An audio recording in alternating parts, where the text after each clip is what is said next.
আমাদের জাতির পিতা সাইয়্যিদনা হযরত ইব্রাহিম আলাইহিস সালামের পরীক্ষার কথা আমাদেরকে শোনাচ্ছিলেন কোরআন ও হাদিস থেকে। আল্লাহ তাআলা যত পরীক্ষা সাইয়্যিদনা হযরত ইব্রাহিম আলাইহিস সালামের কাছ থেকে নিয়েছেন, প্রত্যেকটা পরীক্ষাতে ইব্রাহিম আলাইহিস সালাম একেবারে 100% উত্তীর্ণ হয়েছে। আদম সফিউল্লাহ থেকে নিয়ে ঈসা রাহুল্লাহ পর্যন্ত যত নবী আলাইহিস সালাম পৃথিবীতে আগমন করেছেন, আল্লাহর হাবিব বলেন সবচেয়ে বেশি দিনের জন্য কষ্ট করেছেন মুহাম্মদ রাসূলুল্লাহ সাল্লাল্লাহু আলাইহি ওয়াসাল্লাম। এই দিনের জন্য ইব্রাহিম আলাইহিস সালামকে যদি আগামী করতে হয়, আমার নবী না জানি কত কষ্ট করেছেন। এই দিন আজকে আমাদের কাছে একেবারেই অবহেলিত। নাম কি ওয়াস্তে নামাজ, নাম কি ওয়াস্তে মুসলমান, নাম কি ওয়াস্তে রোজা, নাম কি ওয়াস্তে কুরবানি, ঠিক না? একেবারেই অবহেলিত। এর কোনো মূল্য আমাদের কাছে নেই। বাবা মুসলমান তাই আমরা মুসলমান, পূর্বপুরুষ মুসলমান তাই আমরা মুসলমান। দেখে আসছি তাদেরকে এইগুলো করতে, আমরাও তাই করি। মুসলমান হিসেবে আমার অন্তরে কতটুকু ঈমান রাখা দরকার, এটাও তো আমরা জানি।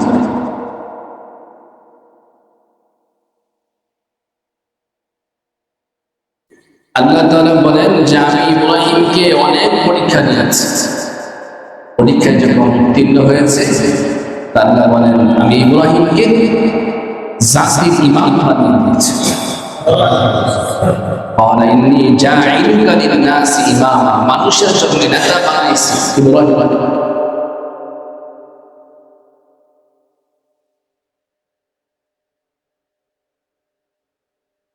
এবং মুসলিম জাতির জন্য ইব্রাহিম আলাইহিস সালামকে বলছেন তিনি এই মুসলিম জাতির পিতা। তোমাকে এটা ঘোষণা করা হবে, কোরআনে কারীমে আল্লাহ তাআলা ঘোষণা করেছেন।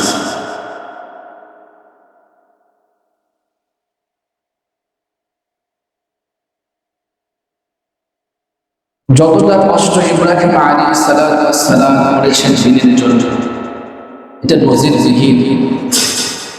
নমরুদের আগুন থেকে ইব্রাহিম আলাইহিস সালাম যখন আল্লাহ তাআলা নিরাপদে সহিহ সালামত বের করে নিয়ে আসলেন, ইব্রাহিম আলাইহিস সালাম তখন সেখানে থাকার ইচ্ছে করলেন। সুদূর সিরিয়ায় সফর করার উদ্দেশ্যে রওনা দিলেন। সাথে সাথে ইব্রাহিম আলাইহিস সালামের বিবি হযরত সারা, ইব্রাহিম আলাইহিস সালামের বিবির নাম কি? সারা। তৎকালীন জামানায় মিশরে যে সকল বাচ্চা, যারাই বাচ্চা হতো তাদেরকে একটা উপাধি দেওয়া হতো, সেই উপাধি হতো ফেরাউন। যেমন আমাদের রাষ্ট্রের প্রধানমন্ত্রী, এটা একটা উপাধি, কিন্তু ওনার মধ্যে নাম আছে নাকি নাকি তৎকালীন জামানায় মিশরে যে বাচ্চা ছিল তাকে ফেরাউন নামে অপমানিত করা হতো, এটা লকব দেওয়া হতো ফেরাউন।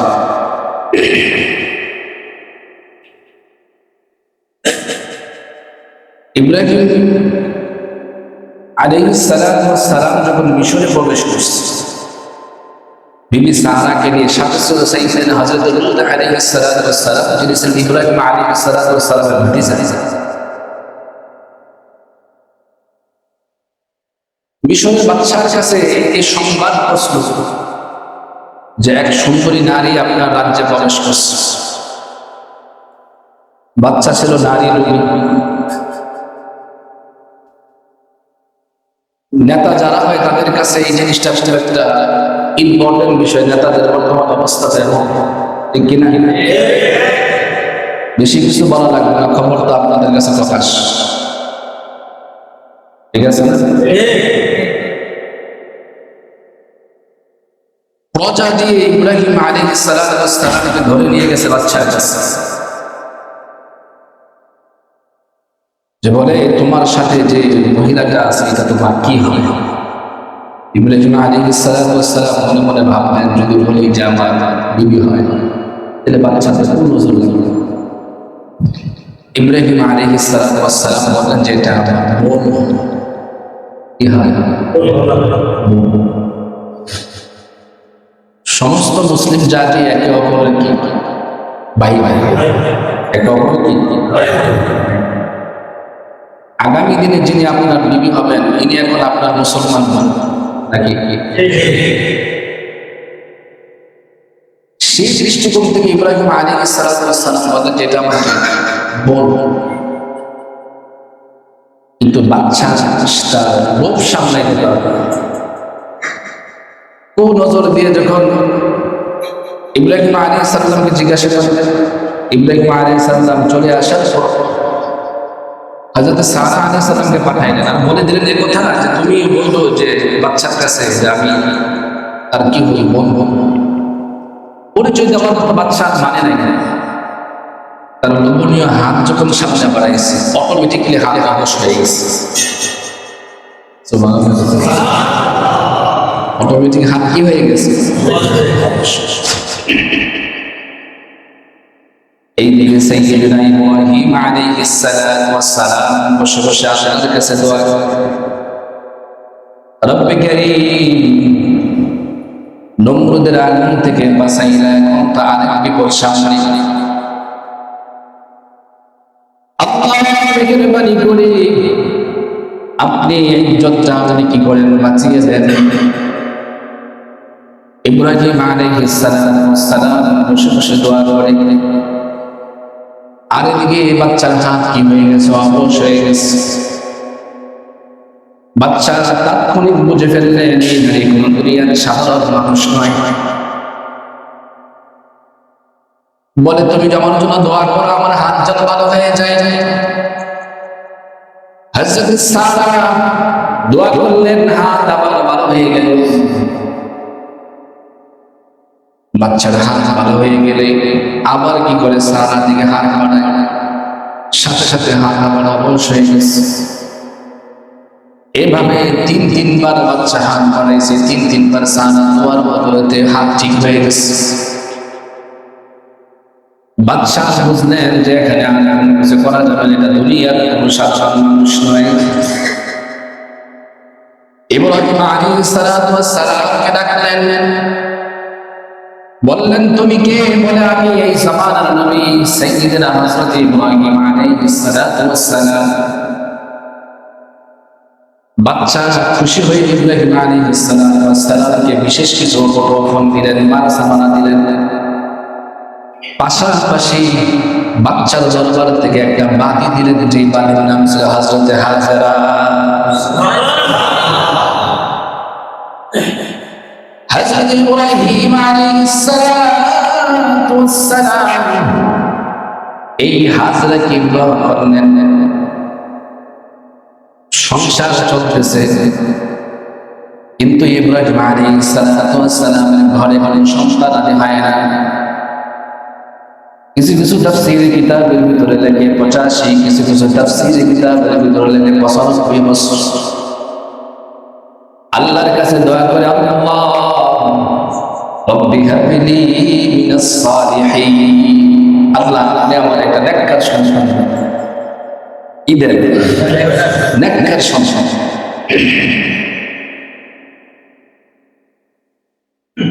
আমাদের জাতির পিতা 85 বা 85 বছর বয়সে কার কাছে সন্তান চাইছেন? আর জরুরি কার কাছে? আমার আপনার বর্তমান জমানায় এই বয়সে বাচ্চা হওয়ার কথা না, শেষ বয়সে গিয়ে কার কাছে চাইছে? আল্লাহর কাছে চাইছে। আফসোসের বিষয় লাগে আমাদের অনেক দাম্পত্য জীবনে মনে আছে সন্তান আদি হয় না। মানুষের কান কথা শুনে মাজারে মাজারে দৌড়ায়, তাবিজের জন্য কথা হয় না। আল্লাহ যদি আপনাকে সন্তান পৃথিবীতে দান করেন, পৃথিবীর কেউ আপনাকে চেপিয়ে রাখতে পারবে না। আল্লাহ যদি দিতে না না চান, বাবা কেন স্বয়ং জিবরাইল থেকে যদি তাবিজ দেন, সেই তাবিজে আপনার সন্তান হবে না। ইব্রাহিম আলাইহিস সালাতু ওয়াস সালাম বললেন, রব্বি হাবলি মিনাস সালিহিন, আপনি আমাকে কি দিনের সন্তান দেন। আল্লাহ বললেন, ইব্রাহিম ফাবাশশারনাহু বিগুলামিন হালিম, তোমাকে আমি একজন সহনশীল ধৈর্যশীল সন্তানের সুসংবাদ দিলাম। ইব্রাহিম আলাইহিস সালামের ভিতর হযরত হাসান আলাইহিস সালাম থেকে আল্লাহ তাআলা সাইয়্যিদিনা হযরত ইসমাঈল আলাইহিস সালামকে দান করেছেন। এখন এক বিবি ঘরে সন্তান আর এক বিবি ঘরে সন্তান নাই, দুই বউ থাকলে যা হয় কথা বলতে যত কিছুই হোক মানুষ তো কথা বলে। হযরত সারা এটা সহ্য করতে পারলেন না, ইব্রাহিমকে বলে, তুমি তোমার সন্তান আর বিবিকে দিয়ে দাও, বনবাস দিয়ে দাও। কিন্তু ইব্রাহিম আলাইহিস সালাম এত বছর বয়সে সন্তান পাইলেন, এটাকে কাছে রাখতে পারবেন না, এটা উনি কষ্ট পেলেন। আল্লাহর কাছে বললেন যে আল্লাহ এটা কি করে, সন্তান তো দিচ্ছেন, এখন তো আরেক জায়গা। আল্লাহ বলেন সারা যেটা বলছে তুমি সেটাই করো। কোথায় থেকে বনবাস, আল্লাহ তাআলা সেই জায়গা ঠিক করে দিলেন, বর্তমান কাবা। শহর আছে, সেখানে তুমি হযরতে হাজেরা তার সন্তান ইসমাঈলকে সেখানে রেখে আসো। ঘর থেকে বের হয়েছেন সন্তান নিয়ে আর বিবিকে নিয়ে, কোনো কিছু বলে নাই যে কোথায় যাবে, হাতে কিছু খাবার আর কিছু পানি নিয়ে ইব্রাহিম আলাইহিস সালাম রওনা দিয়েছেন। পবিত্র মক্কা নগরীতে নামার পরে হযরত ইব্রাহিম আলাইহিস সালাম হযরত হাজেরা এবং সাইয়্যিদিনা হযরত ইসমাঈল আলাইহিস সালামকে রাখলেন। তৎকালীন জমানায় ওই জায়গাটায় এমন ছিল যেখানে কোনদিন পাখি উড়ে যায় নাই, পানি নাই। আপনি যদি দূর কোথাও সফরে যান, যদি মনে করেন আপনার আশেপাশে কোথাও পাখি উঠতেছে, মনে করবেন সেখানে পানি আছে, মনে করা যায় সেখানে কি আছে, পানি আছে। তাফসীরের কিতাবের ভিতরে উল্লেখ করা হয় ইসমাঈল আলাইহিস সালামকে যেখানে রাখা হয়েছিল ওই সময় জায়গায় কোন সময় পাখি উড়ে যায় নাই, সেখানে কোনো পানির ব্যবস্থা ছিল না।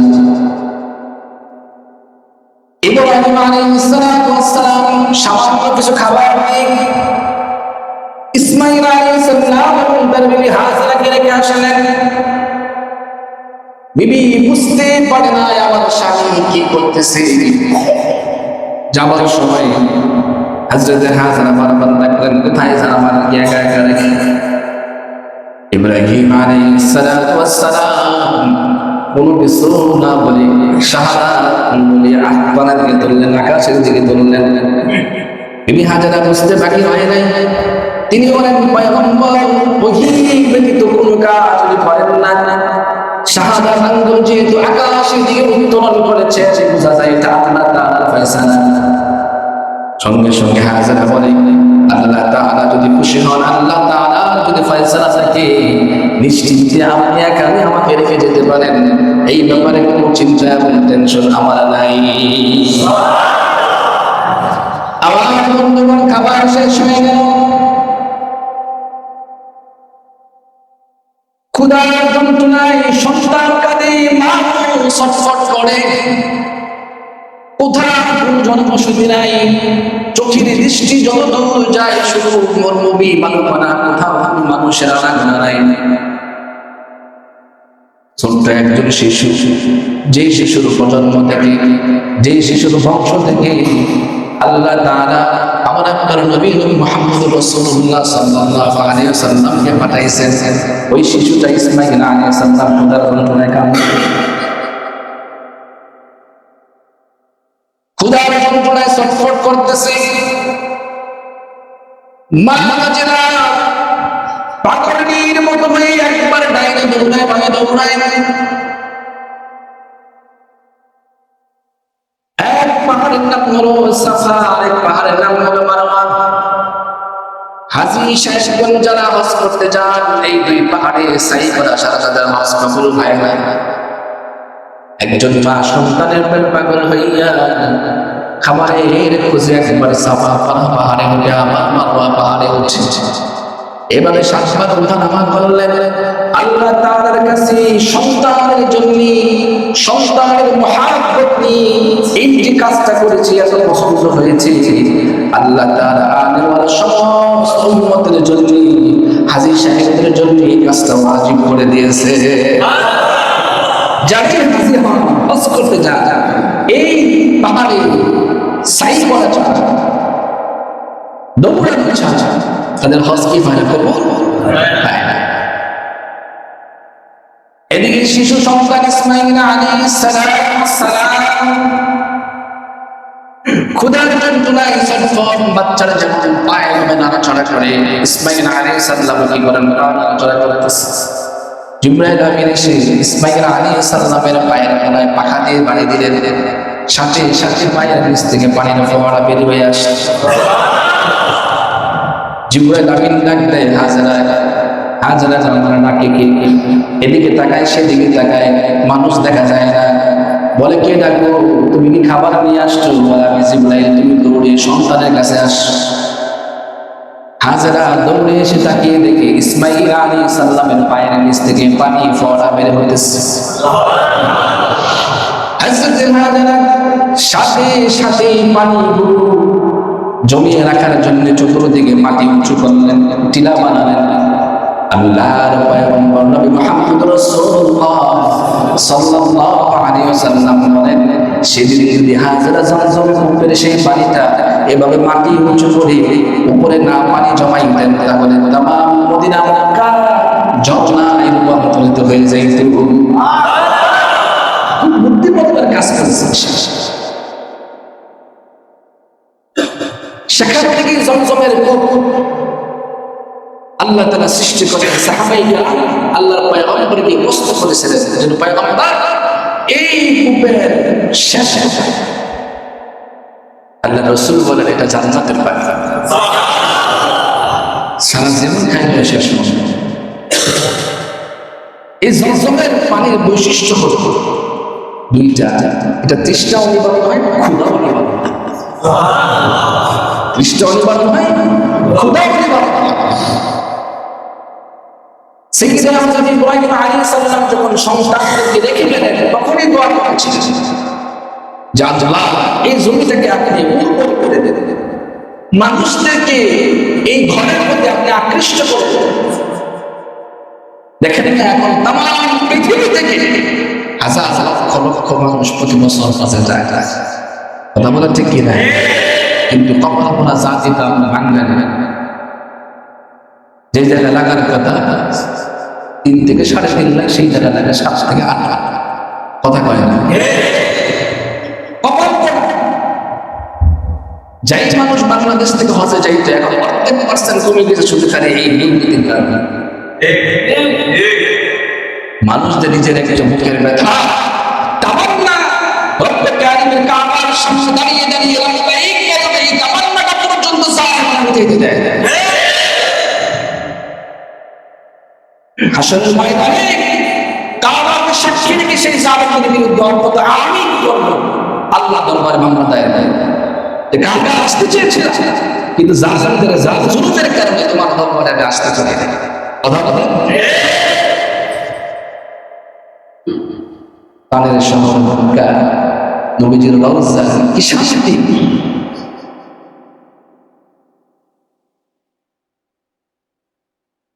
আল্লাহ তাআলা যেন প্রত্যেকটা মানুষকে সেই ঘরে দাঁড়িয়ে নামাজ আদায় করার তৌফিক দান করেন। বলে আমিন। সাইয়্যিদুনা হযরত ইসমাঈল আলাইহিস সালাম কে আল্লাহ তাআলা দান করেছেন ইব্রাহিম আলাইহিস সালামের বিবি হাজেরা আলাইহিস সালাম।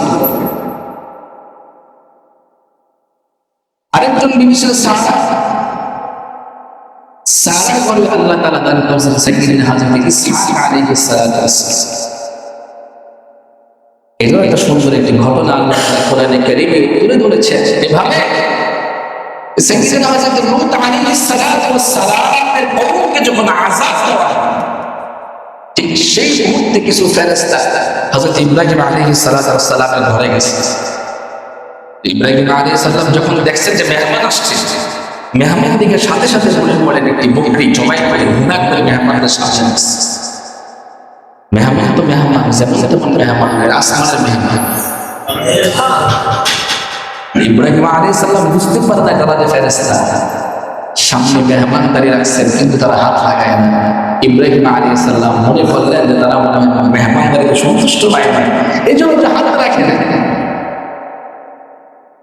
ফেরেশতা যখন বলতো যে ইব্রাহিম আলাইহিস সালাম মনে মনে কি যেন ভাবতেছে, তখনই বলেন যে ইব্রাহিম, আমরা তো মানুষ না, আমরা তো আল্লাহর ফেরেশতা, এসেছি আপনার ভাতিজা কওমে লূতের উপর আযাব যাবার জন্য, কিন্তু যাওয়ার পথে আপনাকে তো সুস্থ না। দেখেন না, ঘরের ভিতরে যদি কোন মেহমান আসে আর বিধি পর্দা নিষিদ্ধ হয়, দরজার কোনায় কিনারে এভাবে দাঁড়িয়ে দাঁড়িয়ে শুধু মেহমানরা কি করে না খায়। আপনাদের হয় না? বলেন আওয়াজটা কমেছে কি জন্য? বর্তমান অবস্থায় ঠিক কিনা অবস্থা নাই এটা। বিবি সহ মহিলা সহ সামনে আসসালামু আলাইকুম বিয়ে কেমন আছেন? সারা কোলে দাঁড়িয়ে দাঁড়িয়ে সঙ্গে ফেরেশতারা কি কয়, আল্লাহর ওহী, আল্লাহ তো একটা তো সুসংবাদ দিবেন। ফেরেশতারা বলে ইব্রাহিম আলাইহিস সালাম, আপনার জন্য সুসংবাদ, আপনার যে বিবি সারা, সারার গর্ভে আল্লাহ তাআলা সন্তান দান করবেন, তার নাম রাখবেন ইসহাক। মহিলার বয়স 95 বছর। এখন মহিলা নিজের গর্ভের সন্তানের কথা শুনে লজ্জায় ঢেকে গেছে। হাই হাই, এই 95 বছর বয়সে আমার সন্তান, আফসোস, লজ্জায় ঢেকে গেছে। আর আমাদের বর্তমানে অবস্থা বলে আমরা কোন মহিলা কোনো যদি বাচ্চা গর্ভে আসতে পারে, আসার আগে পুরো দুনিয়া দুনিয়া জেনে যাবে। হায় হায়, লজ্জা সব শেষ, কিচ্ছু নাই। এই সন্তান দুনিয়াতে আসার পরে এটা তো আলেম হওয়া বা নেককার হওয়ার কোনো সম্ভাবনাই নাই। কথা বলেন না কেন? আপনি আপনার বাচ্চা যখন আপনার বিবির গর্ভে আসবে, যত শেষ রাখা যায়, যত মানুষের নজর থেকে দূরে রাখা যায় ততই ভালো, এটা তত কল্যাণময় হয়। আল্লাহ তাআলা হযরতে সারার পরে দান করলেন ইসহাক আলাইহিস সালাম। এখান থেকে ইসহাকের পরে ইয়াকুব আলাইহিস সালাম, ইয়াকুব আলাইহিস সালামের গর্ভে 12টা সন্তান হযরত ইউসুফ আলাইহিস সালাম সহ ইউসুফ আলাইহিস সালামের 12 ভাই, এবং ইয়াকুব আলাইহিস সালামের এক নাম ছিল ইসরাঈল। সেখান থেকে বনি ইসরাঈল জাতি আল্লাহ তাআলা করেছেন, কিন্তু একজনই যিনি হলেন হযরত ইসমাঈল আলাইহিস সালাম, তার বংশ থেকে একজন নবী আল্লাহ তাআলা দান করেছেন, তিনি হলেন আমার আপনার নবী মুহাম্মদ রাসূলুল্লাহ সাল্লাল্লাহু আলাইহি সাল্লাম। সম্মানিত হাজিরিন, কুরবানি একেবারেই সন্নিকটে। আজকের আলোচনা এই পর্যন্তই। যদি সামনে কিছু মাসআলা না হয় তাহলে কত পেজ যে আপনারা লাগান। কথা বলেন ঠিক কি না?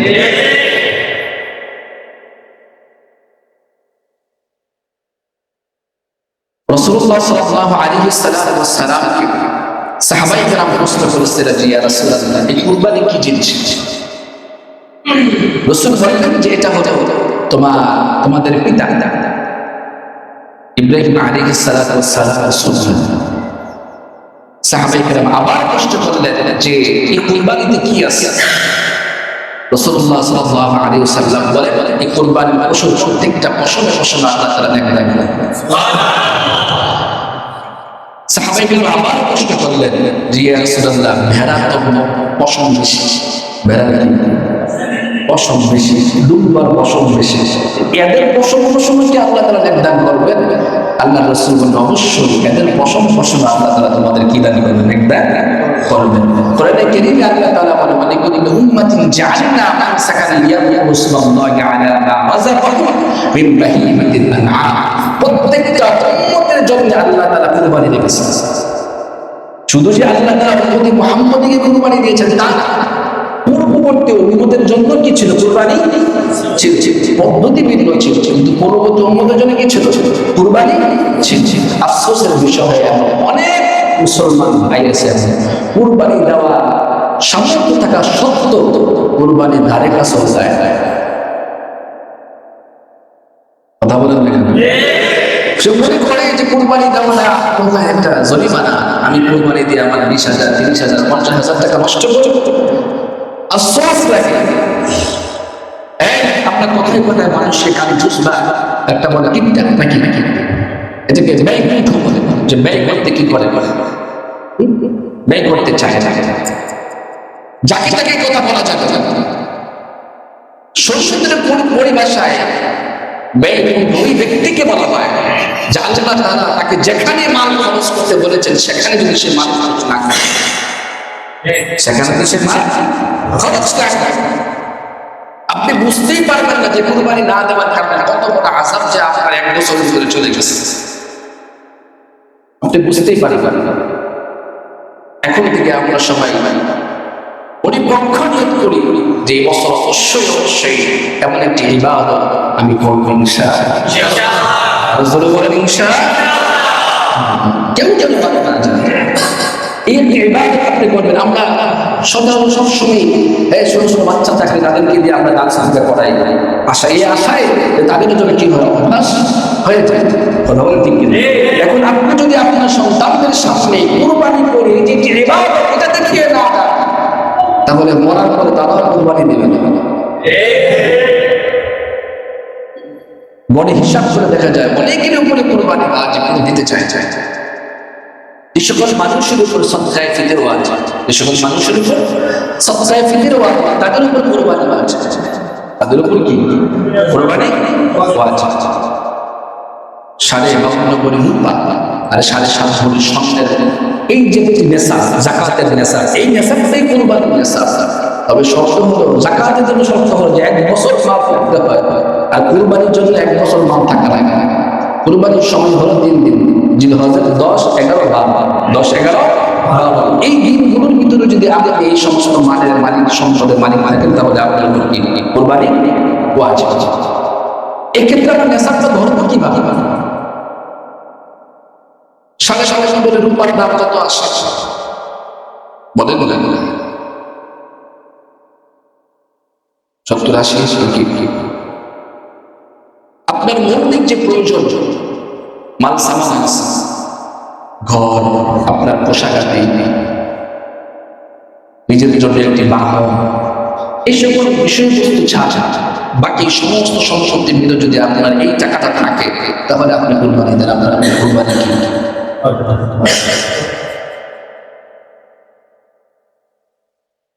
51 পরিবার একসাথে থাকে, ফ্যামিলি, একটা বাপের 4-5টা সন্তান, সবাই এক পাতিলে রান্না করে,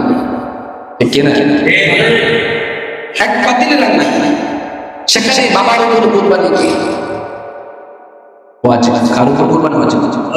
বাবার উপর কুরবানি ওয়াজিব। এখন আসুন, যদি এই 5টা সন্তান, প্রত্যেকটা সন্তানই মাসে কামাই করে ধরেন আপনার 30,000-40,000 টাকা, বাবার হাতে দেন প্রতি মাসে কত? 20,000 টাকা, আর বাকি 20,000 টাকা সে স্বতন্ত্রভাবে নিজ অ্যাকাউন্টে কি করছে? জমা করছে।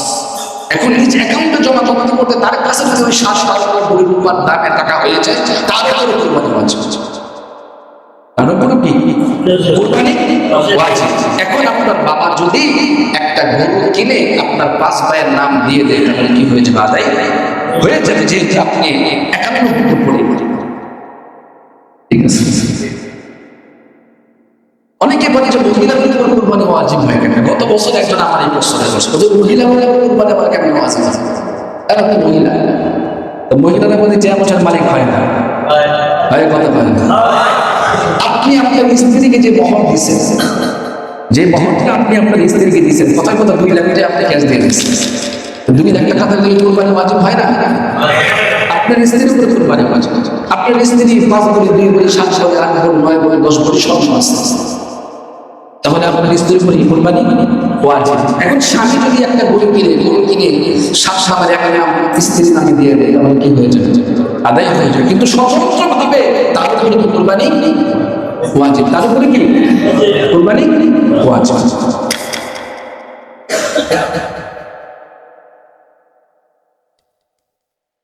এখন এখন কোনো ব্যক্তি যদি ঋণ থাকে, কি থাকে, ঋণ থাকে, ঋণ পরিশোধ করবে, ঋণ পরিশোধ করলে বা ঋণ পরিশোধ করতে গিয়ে যদি তার এই ডেসার্সটা বাকি না থাকে, তাহলে তার কোরবানি দিতে হবে।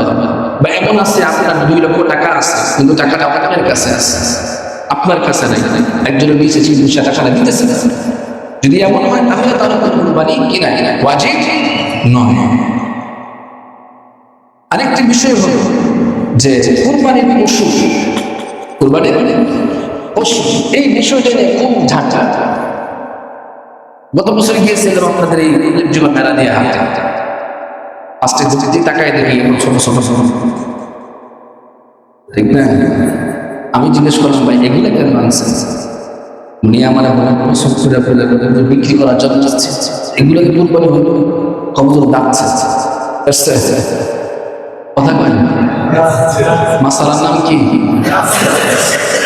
কেন?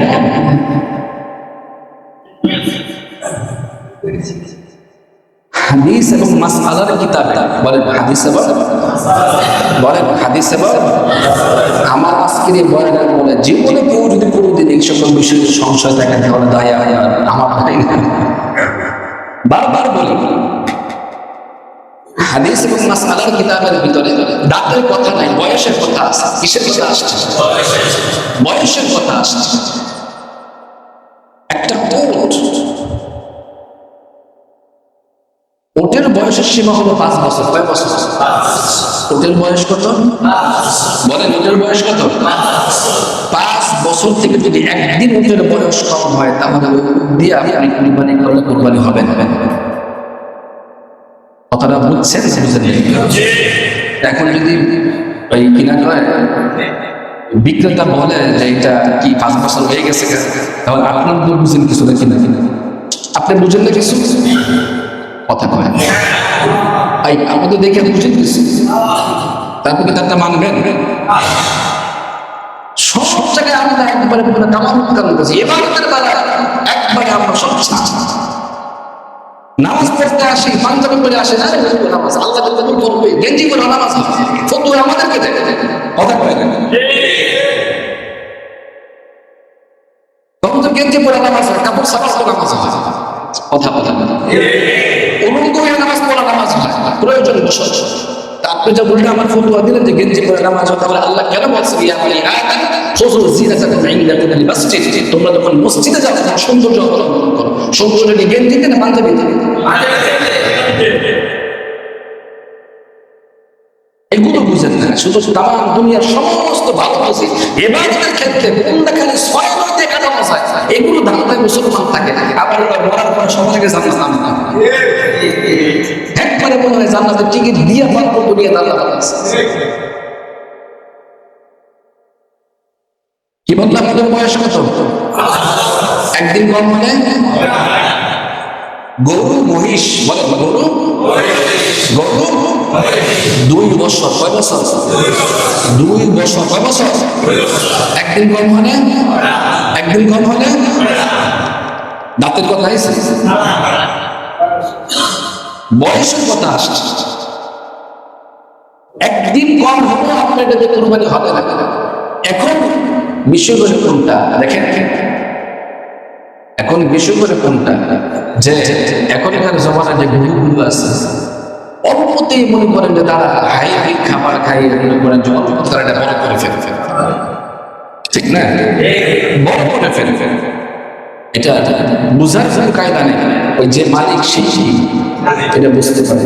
এখন ওই ব্যক্তি যে মানুষকে ঠকিয়ে টাকা দিয়েছে, এই টাকাটা হালাল না হারাম? কত সুন্দর মশলা আপনারা শিখছে, তারপরও হুজুর লাগে না।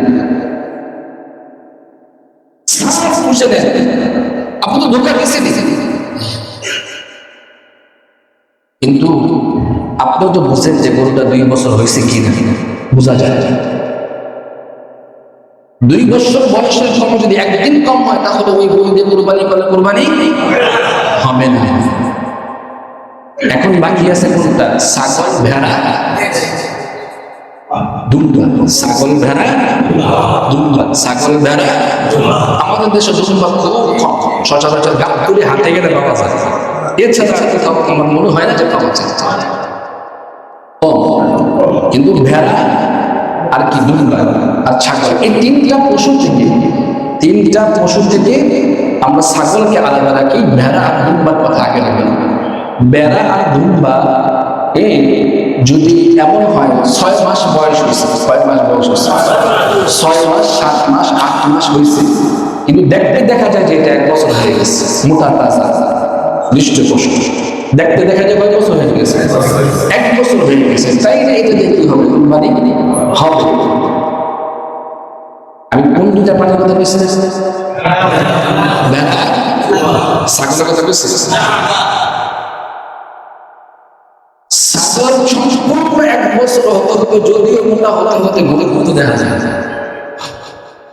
একবারে সম্পূর্ণ 1 বছর, 1 বছর থেকে একদিন কম করে এটাতে কুরবানি হবে না। একদিন কম হলে কি হবে না? কুরবানি হবে না। এই 3টা ছোট ছোট প্রাণী থেকে 2টা বাদ দিবেন, ভেড়া আর দুম্বা। এটার যারা কি আছে যে একটু সাথে এটা দেখতে দেখা যায় 1 বছরের মতো, তাইলে হবে। কিন্তু এখন দেখবেন একবারে ঢালাও মাসালা, ওই যারা বিক্রি করে তারাও দেয়, কষাই আছে যার তারাও দেয়, আমার মনে করে কিছু মুরব্বী থাকে এরাও বলে যে ছাগল 6 মাস বয়সে 1 বছর দেখা গেছে। ছাগলের বেলায় একবারে স্বতন্ত্র মাসালা যে এটা যদি 1 বছরের একদিন কম হয় তাহলে এই দিয়ে কুরবানি হবে না। ছাগলের ভিতরে খাসি দিয়ে কি কুরবানি দেওয়া উত্তম, খাসি দিয়ে কি কুরবানি দেওয়া উত্তম। আরেকটা মাসালা হলো আকিকা। কি আকিকা? অনেকে প্রশ্ন করে যে হুজুর কুরবানির ভিতরে আকিকা দেওয়া যাবে কিনা? অবশ্যই দেওয়া যাবে। আপনি যদি আকিকা দিতে চান স্বতন্ত্র ছাগল দিলে ছাগল, এটা তার কোনো নাম দেওয়ার সুযোগ নেই। গরু, মহিষ এবং উটের 7টা অংশ দেওয়া যায়। কয়টা অংশ দেওয়া যায়? 7টা অংশ দেওয়া যায়। এখন যদি আপনার উপরে কুরবানি ফরজ হয়েছে, ওয়াজিব হয়েছে, আপনি কুরবানির একটা অংশ দিচ্ছেন, আপনার বাচ্চার আকিকা একটা অংশ দিচ্ছেন, কিন্তু আপনার কুরবানিটা আকিকাটা একসঙ্গে এক নামে ভিতরে ঢুকানো যাবে না। বুঝাইতে পারবেন? ওয়াজিব হয়েছে আপনার উপর কুরবানি, কিন্তু আপনি আকিকা দিতে গেছেন, চালাই গেছেন, তার আপনার কুরবানি গেল হবে না। আপনার স্বতন্ত্র 2টা অংশ সেখানে রাখতে হবে, একটা আপনার কুরবানির জন্য, আরেকটা কি আকিকার জন্য। কুরবানিতে যতগুলো মাসলা মাসাইল লাগে আকিকাতে ঠিক ততটুকু মাসলাই কি সবগুলো মাসলা মাসাইল কি লাগে। আকিকার কুরবানির পশুর বয়স যেমন হতে হয়, আকিকার পশুর বয়স কি তেমন হতে হবে। এখন আকিকার বিষয়ে একটা মাসলা খালি বারবার ঘুরপাক খায়, যেমন আকিকার প্রশ্ন খাইব নেই। এমনও শুনছি যে ছাগল কিনা কি করছে, আইসের না মাসলা আমার কাছে আসছে, ছাগল কিনা কি করছে, কি দিচ্ছে, এটা তো জাহিলি জমানা কাজ করছে, হারাম কাজ করছে। আকিকার বস্তু সবাই খেতে পারে, আপনি নিজে খেতে পারবেন, বাচ্চার বাবা মা সবাই খেতে পারে, এবং আত্মীয় স্বজনদেরকে আপনি কি করতে পারবেন, ইচ্ছে বলে হারিয়ে দিতে পারবেন, কোনো সমস্যা নেই। এটার বেলা কোনো কি নাই, আল্লাহ তাআলা কোনো কেউকে নিষেধ করেন নাই। তবে এগুলির ক্ষেত্রে কি করা, পশু কেনার ক্ষেত্রে উত্তমটা কি করা, কেনার চেষ্টা করা, যে পশু দেখতে সুন্দর, তার আপনার পশম কি আছে, সৌন্দর্য আছে, বেশি আছে, এগুলি দেখে কি কেনাকাটা করা। দামে সস্তা হচ্ছে কিনা করা, একবারে একটা কিনে নিয়ে এসে না করা, তাহলে এইটা আপনার কাছে একটা অপছন্দের কাজ হয়ে গেল। আমি সবসময় প্রায় বলি যে একটা ইবাদত যেন কি হয়, ইবাদতই যেন হয়, ইবাদত যেন কি হয়, ইবাদতই যেন হয়। একটা নেকির জন্য মানুষ হাসরের ময়দানে তিন করে দৌড়াবে, কোথাও পাবে না। আপনার কোন আমলটা জানি ইখলাসের নিয়তের কারণে আপনি পার পেয়ে যাবেন, আপনি নিজেও জানেন, ঠিক না? এই জন্য প্রত্যেকটা কাজ যেন আমার ইখলাসের কমতি না থাকে, ইখলাসের কমতি না থাকে। তৃতীয় কথা হলো মান্নতে কুরবানি। অনেক মান্নত করে জানা জানতে চান, আছে কিনা? মান্নতের কুরবানি করে, মান্নতের কুরবানি আপনি গরু থেকে একটা অংশ রাখতে পারেন, তবে মান্নতের কুরবানির মাসআলা হলো ভিন্ন। মান্নতের কুরবানি যে বস্তুটা আছে এটা আপনি খেতে পারবেন না, দেখি খেতে পারবেন না। সম্পূর্ণ হক গরিব মিসকিন, কাদের? গরিব মিসকিনদের। এই মাংসটা আপনার গরিব মিসকিন করতে হবে, দান করতে হবে। কোন কুরবানি?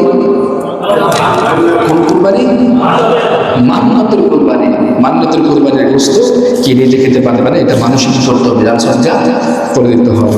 বুঝে আছে সবার? না বুঝে থাকলে কেউ বুঝি নাই, তারপর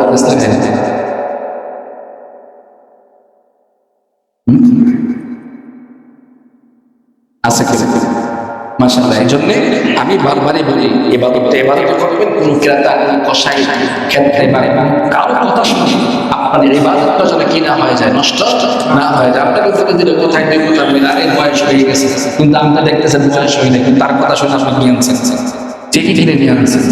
হ্যাঁ, এটা যেন না হয়, নিজের ইবাদত নিজে বুঝে তারপরে কি করবেন, আদায় করবেন। আল্লাহ তাআলা সবাইকে তৌফিক দান করুন। আরেক মাসআলা অনেক লোক আছে, এটা আমরা সামনে ইনশাআল্লাহ শুনবো। আর দ্বিতীয় কথা হলো, আগামী শনিবার থেকে জিলহজের চাঁদ উঠবে, প্রথম তারিখ হবে।